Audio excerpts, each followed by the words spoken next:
Hello guys, welcome back to Educary. I hope all are doing great. आज हम 25 जुलाई का the Hindu analysis करने वाले हैं। चलिए स्टार्ट करते हैं। Guys, I was not regular, there so much was happening that I was not able to come up.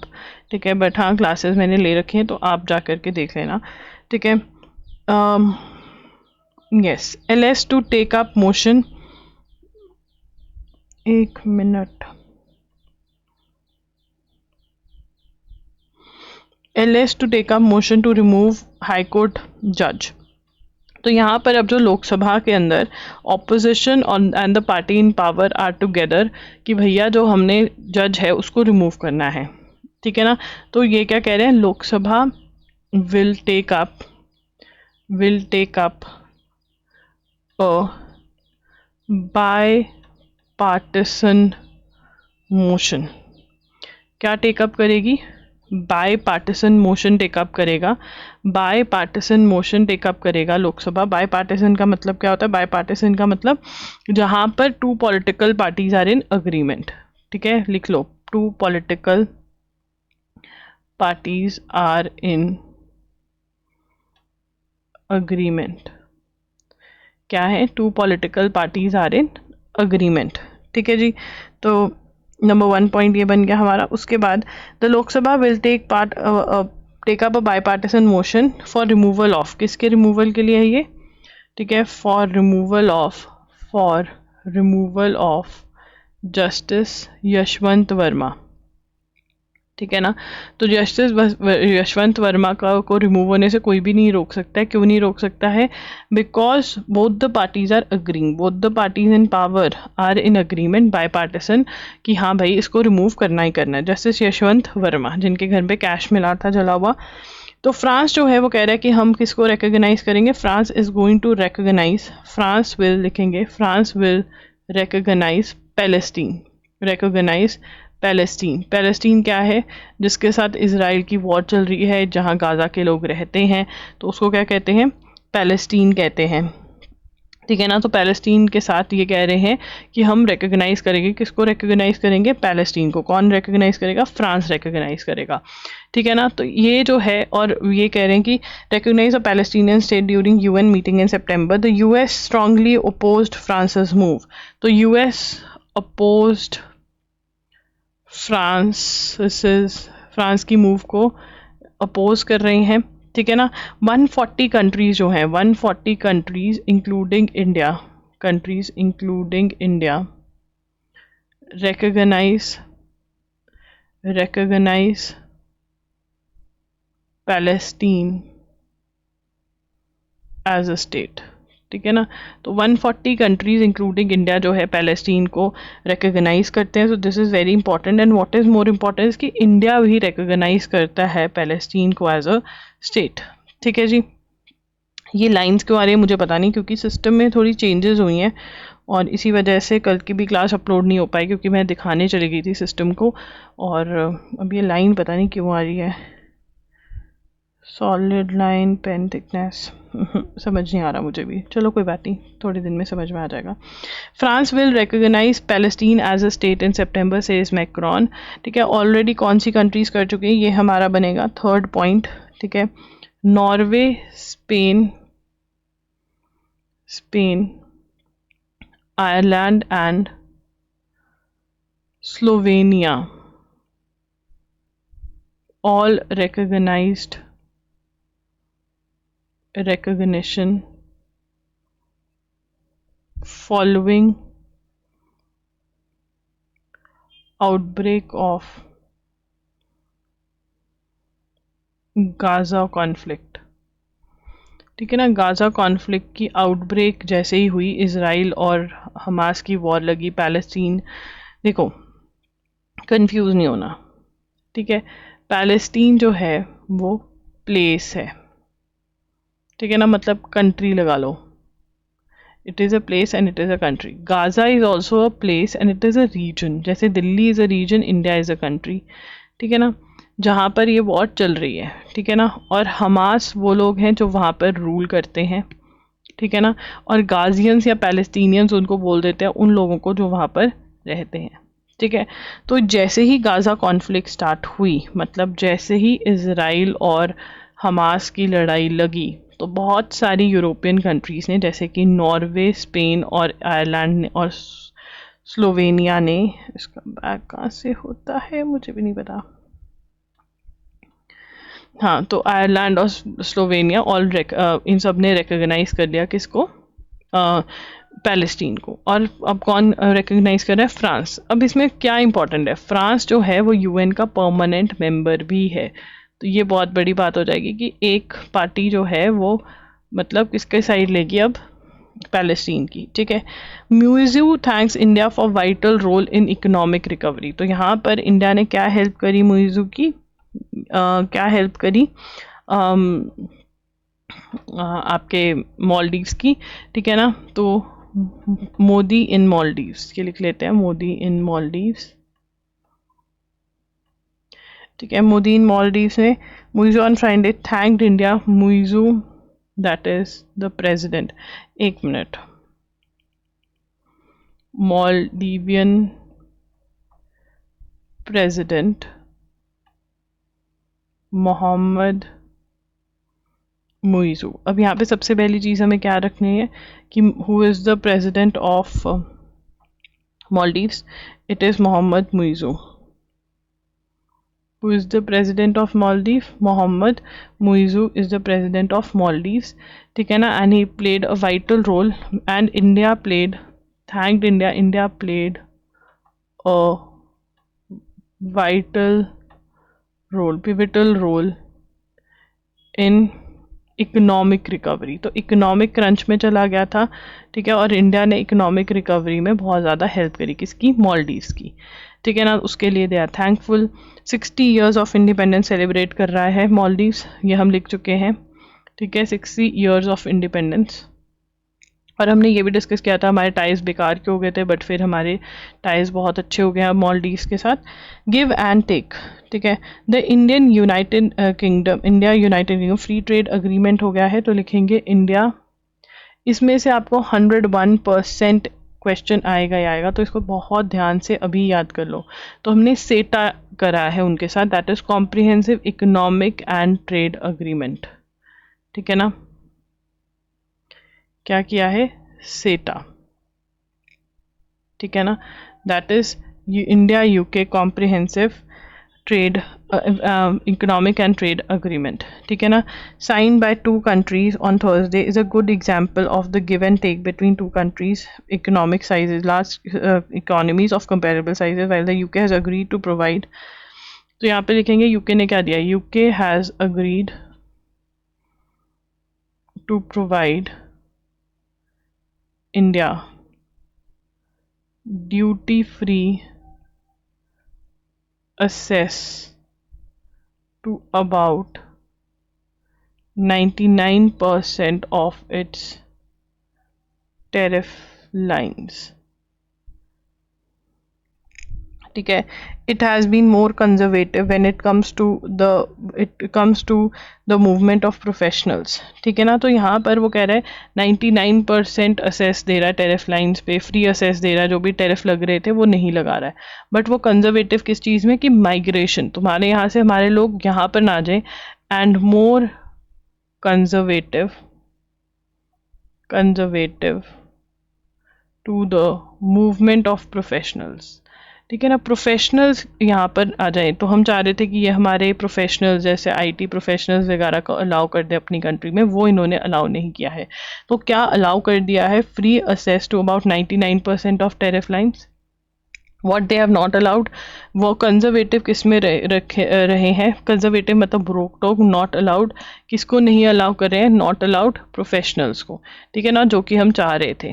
अब यहाँ पे it has set an annual Kota of 1800 visas for निश प्रोफेशनल रोल्स। ठीक है ना, क्या किया है, इट हैज सेट लिखेंगे, it has set an annual Kota of 1800 visas for niche professional roles। ठीक है ना, such as, yoga instructors, classical musicians, ठीक है ना। तो यहाँ पर वो मतलब कुछ पर्टिकुलर क्लास के लोगों को ही अलाउ कर रहे हैं कि वहाँ पर जाकर माइग्रेट हो, वहाँ पर जाकर रहें, ठीक है। इंडिया चाह रहा था ऐसा ना हो, इंडिया चाह रहा था कि आईटी प्रोफेशनल्स को भी हमारे अलाउ कर दे, वो इन्होंने नहीं किया। बट इंडिया किस चीज़ पर अटक गया, ठीक है ना। On the other hand India has opened about 90% of its tariff lines for duty-free import from the UK, ठीक है ना। इट हैज़ केप्ट, इंडिया ने क्या किया, इट हैज़ केप्ट की agricultural products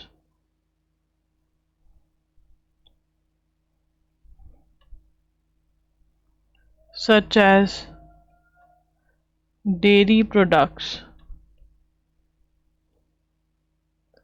apples, oats and edible oils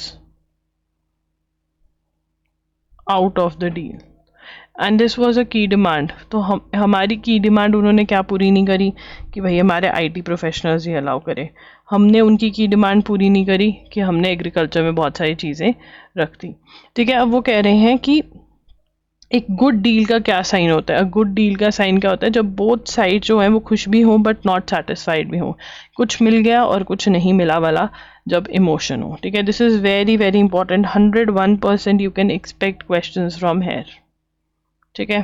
क्या गंदा सा कलर दे दिया इन्होंने, मेरा लैपटॉप रिपेयर हो गया, इसके कलर्स ही उड़ा दिए। क्या ही करूँ मैं, मुझे खुद कलर्स बनाने पड़ेंगे क्या, अब पता नहीं। चलो अब यहाँ पे for decades Pakistan kept hurting India without any heavy cost. तो पाकिस्तान की क्या हॉबी थी कि हमें हर्ट करता रहे, ठीक है ना, हमें हर्ट करता रहे और हम हर्ट होते भी रहते थे, बिकॉज हम वेरी इमोशनली फ्रजाइल लोग हैं इंडिया वाले, ठीक है ना। बट अब हमने इनके ऊपर डंडा उठा लिया, हमने कहा अब तुम्हें बताते हैं हम, ठीक है ना। तो इंडिया पाकिस्तान के अटैक्स और ये सारे के बारे में हम डिस्कस करने वाले हैं। और मुझे पेन का कलर नहीं पसंद आ रहा, बताओ, मुझे पढ़ाना है बट पेन के कलर में ये ज़्यादा सही है, डीप इंडिया पाकिस्तान। तो यहाँ पर अब ये लोग हमसे बात कर रहे हैं इंडिया पाकिस्तान के बारे में कि क्या चीज़ें हुई and what all what not, ठीक है। तो यहाँ पर हम बात करेंगे किसकी कि क्या क्या अटैक्स किए, ठीक है। जो major terror incidents India Pakistan के बीच में, जो पाकिस्तान ने हम पे मेजर टेरर इंसिडेंट्स हुए हैं हमारे बीच में, तो जो सबसे पहला मेजर टेरर इंसिडेंट है वो है hijacking of Indian airlines flight IC 814 on December 24, 1999। तो 1999 में इन्होंने क्या किया, एयर इंडिया की जो फ्लाइट थी उसको हाईजैक कर लिया, एंड ये कब हुआ, जस्ट आफ्टर कारगिल ये हुआ, ठीक है ना, ठीक है ना। और India in one of the India's weak moments New Delhi agreed to release terrorist, ठीक है ना। न्यू दिल्ली ने क्या किया, न्यू दिल्ली मतलब हम लिखेंगे India, so that India agreed to release terrorists। तो हमने क्या किया कि हमें अपने जो सिविलियंस हैं वो बिल्कुल सही चाहिए जो उस फ्लाइट में, हमने कहा चलो ठीक है हम आपको जो टेररिस्ट हैं वो दे देते हैं, जो भी इन्होंने मांगे हमने दे दिए, ठीक है ना। तो ये हमारा वीक मोमेंट था, ठीक है। अब उसके बाद क्या हुआ, उसके बाद टेरर अटैक किया, ये नहीं हटे अपनी ज़िंदगी में, टेरर अटैक ऑन पार्लियामेंट किया, टेरर अटैक ऑन पार्लियामेंट किया। और ये कब हुआ, 13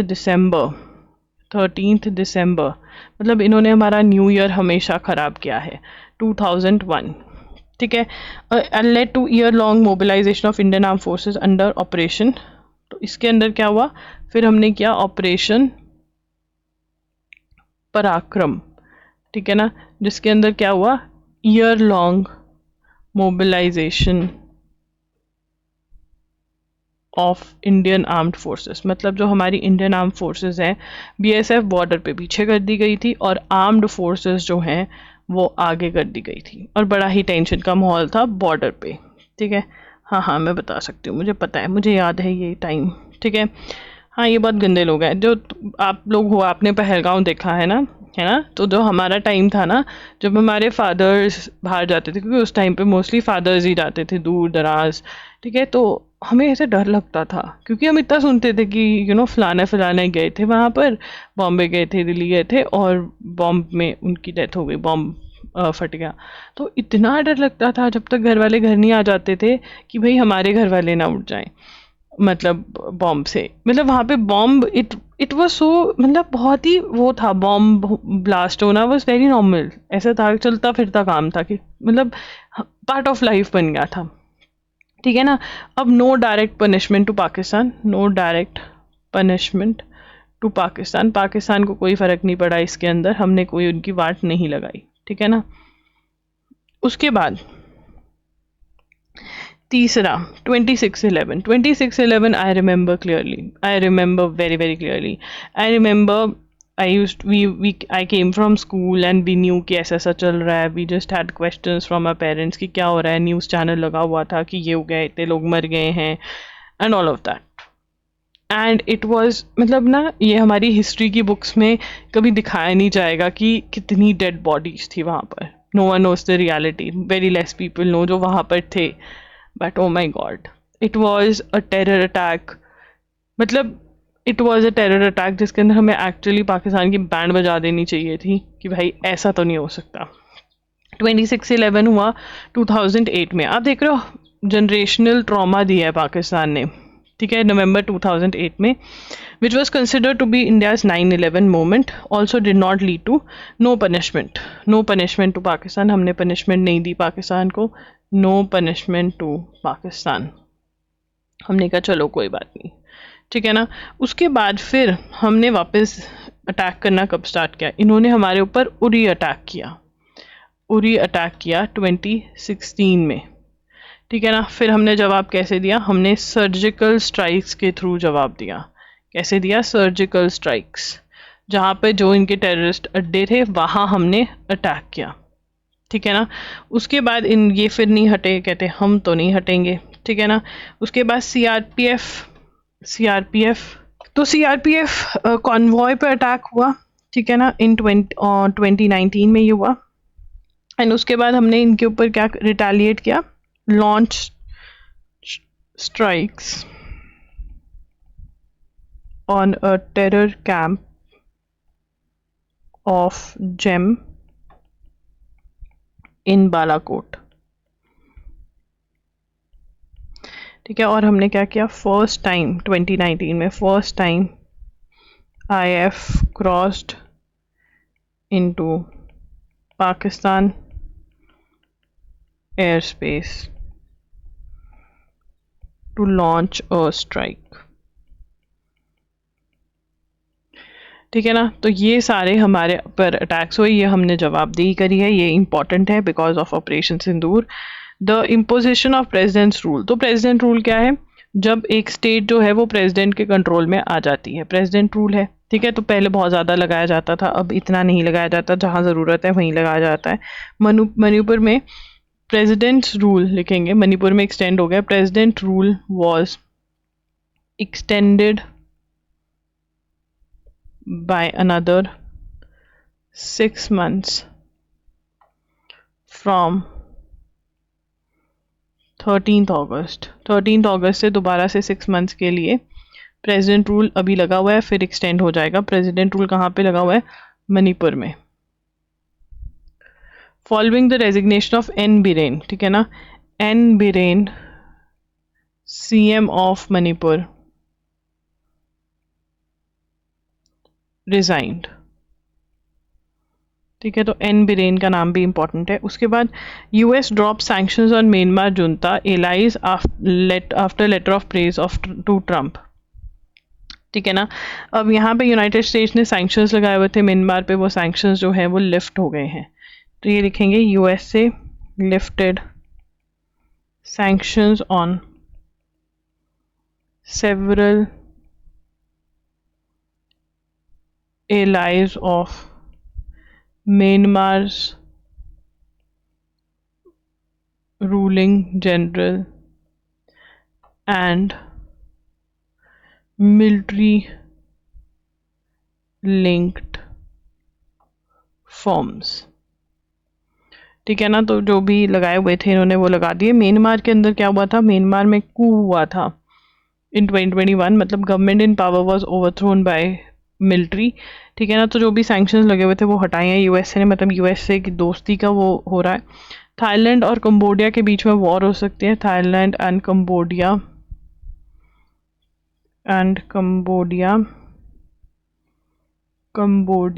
war like situation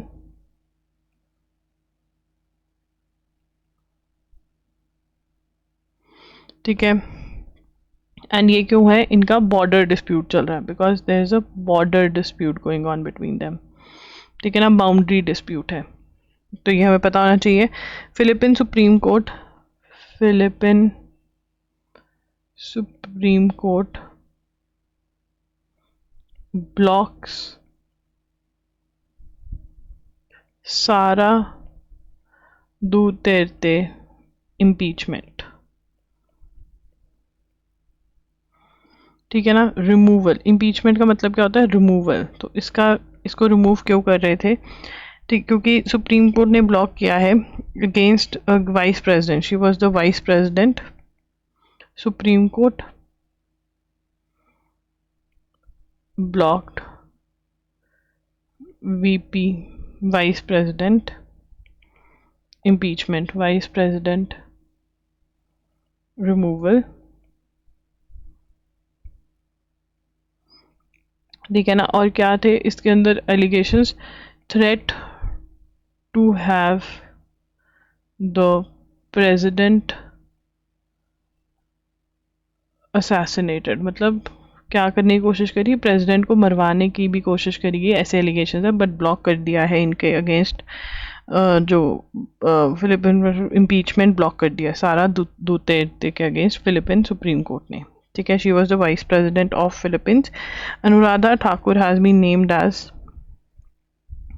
secretary. Now लिखेंगे Anuradha Thakur named as secretary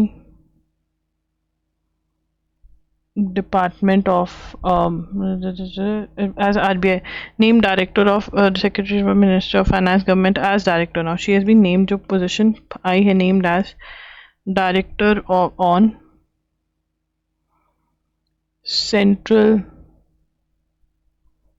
board of reserve bank of India, replaced Ajay Seth,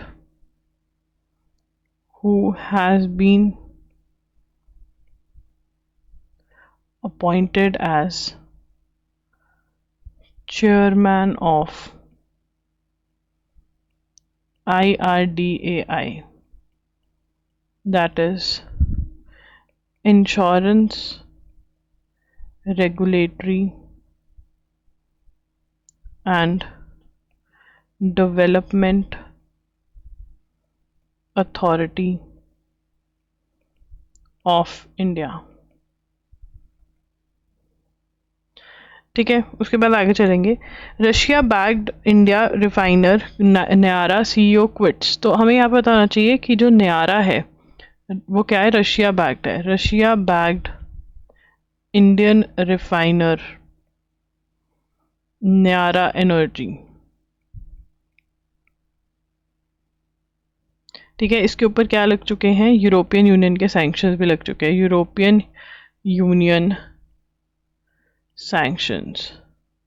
क्यों भाई, क्योंकि रशिया बैग्ड है, ऑयल कंपनी है, तो रशिया से ऑयल नहीं बेचना चाहते हैं लोग।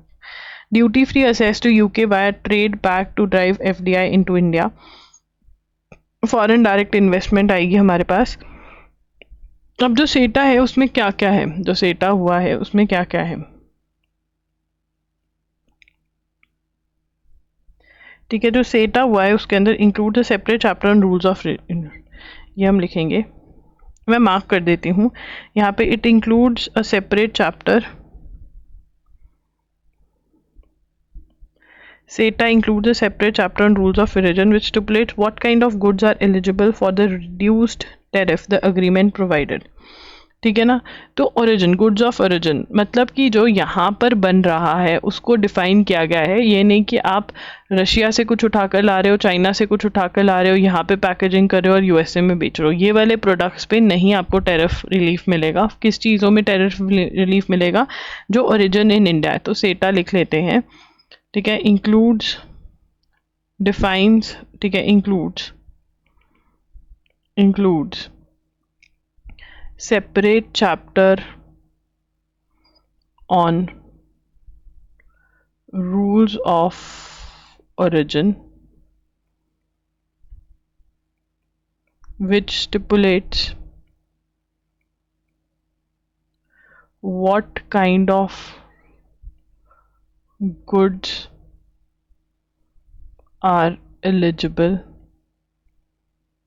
for reduced tariffs. कि कौन से गुड्स एलिजिबल है रिड्यूस टेरिफ्स के लिए. ठीक है ना. जो ओरिजिन जिनका यहाँ पर है, ठीक है, वो ही एलिजिबल होंगे. जो बाहर से ला करके यहाँ पे पैक करे जाएंगे वो नहीं होगा. तो इससे क्या होगा? ठीक है ना. तो यहाँ पर मैन्युफैक्चरिंग इंडिया में होने लग जाएगी. मैन्युफैक्चरिंग इन इंडिया बूस्ट होगी. ठीक है ना. प्रमोट होगी कि हाँ यहाँ पे मैन्युफैक्चर करो, चाइना से मैन्युफैक्चर करके हमें फ़ायदा नहीं होने वाला है. तो ये चीज़ है सेटा के अंदर. ठीक है. India UK pact avoid source code mandates. ना ये लिखेंगे India UK pact avoids source code mandates. ठीक है. तो यहाँ पर क्या होता है? The digital trade chapter of India UK comprehensive economic CETA commits both to avoid the transfer of. ठीक है. लिखेंगे digital trade chapter of CETA commits both to avoid the transfer of or access to source code of software owned by a person of other party. ठीक है ना. तो codes जो हैं जो ये इनके सॉफ्टवेयर के, वो ये नहीं असेस देंगे. ठीक है. क्योंकि अगर वो असेस दे देते हैं, ठीक है ना, ठीक है, to for technology firms who resist technology firms, ये टेक्नोलॉजी फर्म्स लिखेंगे, firms have resisted from sharing source code. ठीक है. सोर्स कोड नहीं यूज़ करने देते वो. क्योंकि सोर्स कोड क्या है? What is source code? तो वो कह रहे हैं सोर्स कोड जो है, source code is the base of all software applications and is not visible to end users as this may permit reverse engineering or cyber exploits. तो यहाँ पे ये सोर्स कोड नहीं शेयर करेंगे. उन्होंने कह दिया कि हाँ हम नहीं शेयर करेंगे. तो सोर्स कोड क्या है? कुछ ऐसा सिस्टम है जहाँ से आप सॉफ्टवेयर का ये लगा लो माई बाप है वो. ठीक है. इतना ही समझ में है हमें. 8 years after stand off with China, Doklam opens for tourist. ठीक है ना. Doklam to open for tourists. ठीक है ना. टूरिस्ट के लिए जो है डोकलम जो है ओपन हो जाएगा. ठीक है ना. ये बोल दिया गया है. तो 8 years after witnessing a stand off between Indian and Chinese troop, Sikkim's Doklam is set to open for tourist. ठीक है ना. तो क्या हुआ है? Stand off between Doklam to open for tourist. ठीक है ना, 8 years after, 8 years after standoff between between with China, between China नहीं, with China, with China, ठीक है ना। अब डोकलम है कहाँ पे? Doklam is located 68 kilometre east of Gangtok at an altitude of 13,780 feet। ठीक है, ये सिक्किम में है, डोकलम इज इन सिक्किम। ठीक है, located 68 kilometre. Doklam is Plato in Chumbi valley at the, ये लिखेंगे Doklam is Plato in Chumbi valley at tri-junction of Bhutan, China and India। किसके ट्राई जंक्शन पे ये बैठे हैं तीनों? Tri junction of Bhutan, China और इंडिया के। ठीक है, डोकलम कहाँ पे है? चुम्बी वैली में है। ठीक है, it became a flash point in June 2017। China attempted to build a road in territory claimed by Bhutan। तो भूटान क्लेम करता है वो टेरिटरी, कुछ पार्ट, ठीक है ना, जो भूटान की टेरिटरी है वहाँ पे ये रोड बनाना चाहते थे।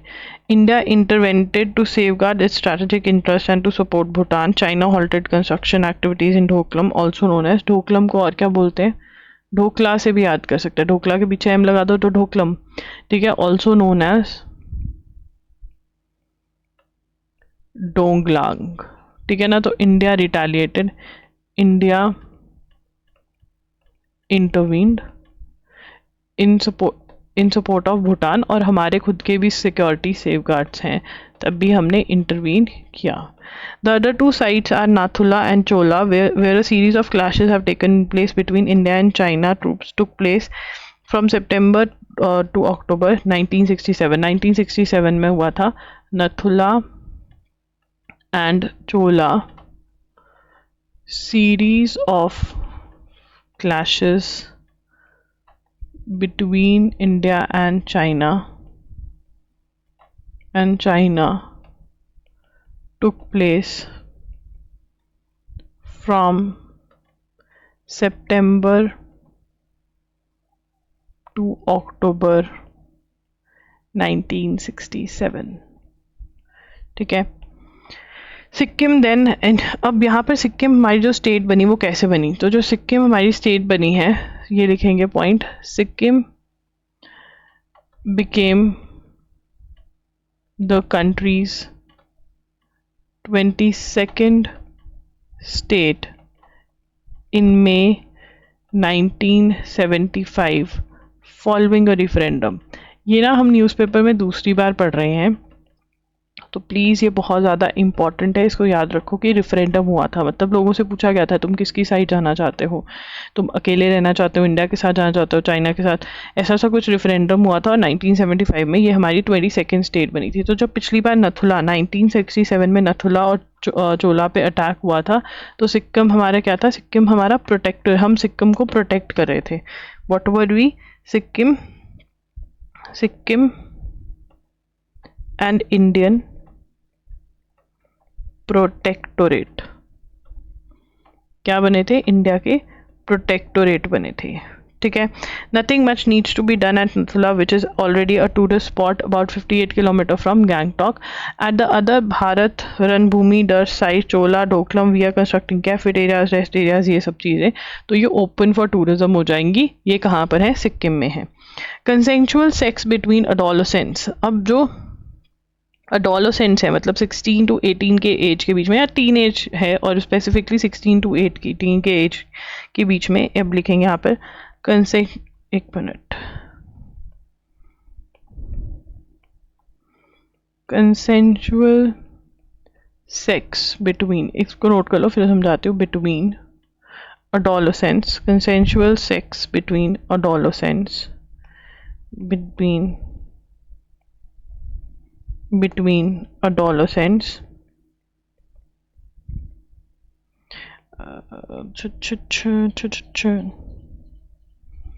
ठीक है ना, adolescents aged, अरे यार ये क्या हो रहा है, aged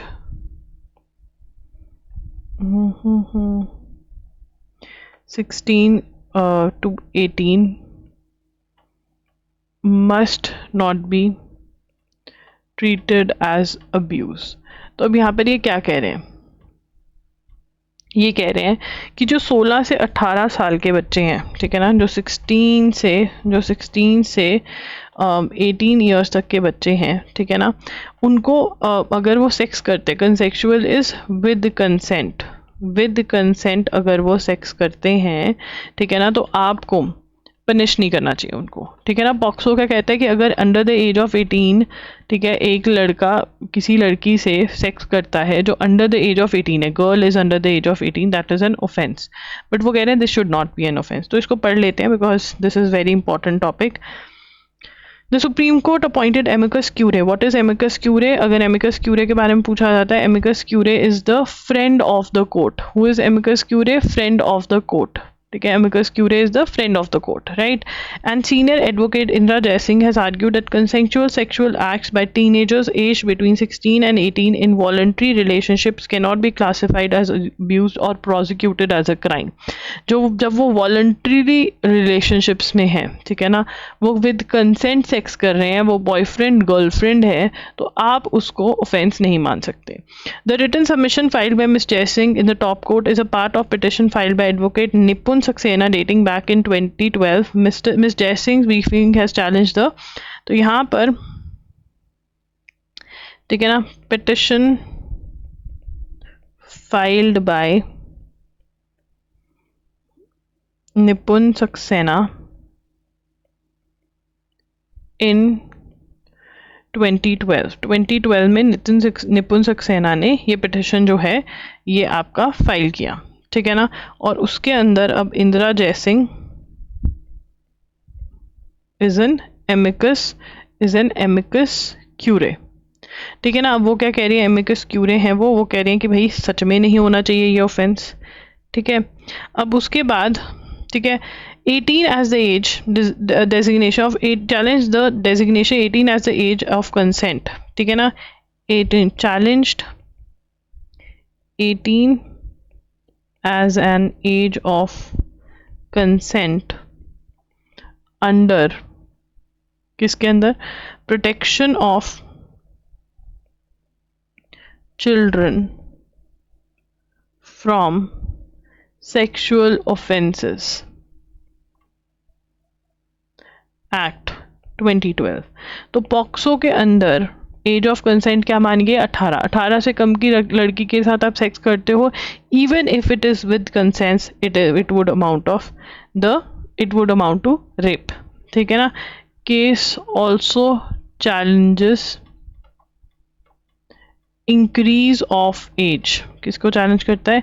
increase of age of consent from 16 to 18 years through Criminal Law Amendment Act 2013, जिसके अंदर the age of consent was static at 16 for 80 years। तो यहाँ पे क्या हुआ, जो एज ऑफ कंसेंट है वो कितनी हुआ करती थी? वो 16 हुआ करती थी, इन्होंने 18 कर दी, ठीक है ना। Age of consent used to be 16 but through criminal law amendment act 2013 it has been made 18, ठीक है, जिसको इस केस में चैलेंज किया गया। This is very very important topic for NLSAT, mark करेंगे इसको NLSAT के लिए और AIAT के लिए। This is very very important for NLSAT and AIAT। ठीक है, चलिए आगे चलेंगे। States can't seek delimitation on claiming parity. Parity मतलब होता है सिमिलैरिटी, ठीक है ना, कि हम भी उसके जैसे हैं, उसके साथ ये हुआ है तो हमारे साथ भी ये होना चाहिए वाला वाइब, ठीक है। तो यहाँ पर वो कह रहे हैं कि हम पैरिटी पे हैं, वी आर ऑन पैरिटी, ठीक है, पैरिटी पे हम, ठीक है। तो यहाँ पर states can't seek delimitation, states can't seek delimitation claiming parity with JNK, ठीक है ना। JNK के साथ आप पैरिटी नहीं, JNK के साथ आप क्या नहीं कर सकते, पैरिटी नहीं कर सकते, ठीक है ना, विद JNK, ठीक है। अब यहाँ पर क्या हुआ, किसने पैरिटी सीख करी है, ठीक है ना। तो यहाँ पर आंध्र प्रदेश एंड तेलंगाना, ठीक है ना, वो डिमांड कर रहे हैं कि डिमांडेड डीलिमिटेशन, ठीक है ना। डीलिमिटेशन क्या होता है कि बाउंड्रीज रीसेट करना, क्या होता है डीलिमिटेशन, बाउंड्रीज रीसेट करना, ठीक है ना। तो यहाँ पर डीलिमिटेशन वो कह रहे हैं JNK की, तो आपने डीलिमिटेशन करवाई है, हमारी भी अभी डीलिमिटेशन करवाओ, तो सुप्रीम कोर्ट कहता है उनके कंडीशंस अलग है, तुम्हारे अलग हैं, तो इसलिए जब होनी होगी वैसे होगी, तुम नहीं क्लेम कर सकते हो, तुम उसके इक्वल हो, ठीक है। तो कौन सी स्टेट्स ने क्लेम करें हमें याद रखना है। डीलिमिटेशन क्या होती है, redrawing the boundaries of constituencies, क्या होती है, redrawing the boundaries of constituencies, ठीक है। उसके बाद आगे चलेंगे। ऑपरेशन सिंदूर, हम कह रहे हैं ऑपरेशन सिंदूर खत्म हो गया है, बट CDS हमारे क्या कह रहे हैं, chief defence staff of general क्या कह रहे हैं, अनिल चौहान, कि नहीं अभी भी जो है ऑपरेशन सिंदूर जो है वो जारी है, हम चुकन्ने बैठे हैं, ठीक है। Modi overtakes Indira's clocks second longest continuous stint, तो PM Modi became longest serving PM of India, क्या बने हैं, longest serving prime minister of India बन गए हैं, सेकेंड लॉन्गेस्ट, ठीक है ना, सेकेंड लॉन्गेस्ट, तो यहाँ पे लिखेंगे सेकेंड लॉन्गेस्ट, तो कौन है, जवाहरलाल नेहरू, ठीक है ना। तो इन्होंने किसको पास कर दिया, surpassing farmer PM Indira Gandhi को क्रॉस कर लिया है, ठीक है। ही completed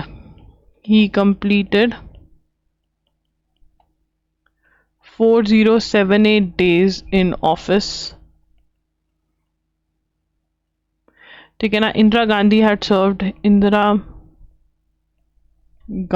had served for 4077 days continuously from 24th January 1966 to March 24, 1977. She was re-elected in 1980 and remained in office until her death in 1984. तो ये भी सारी चीज़ें ज़रूरी हैं, कब से कब तक सर्व किया, कितने दिनों के लिए किया, सेकंड लॉन्गेस्ट सर्विंग PM बन गए हैं। इंदिरा गांधी की भी सारी डिटेल्स पता होनी चाहिए। The record for the longest unbroken tenure is held by India's, देखेंगे 5th पॉइंट,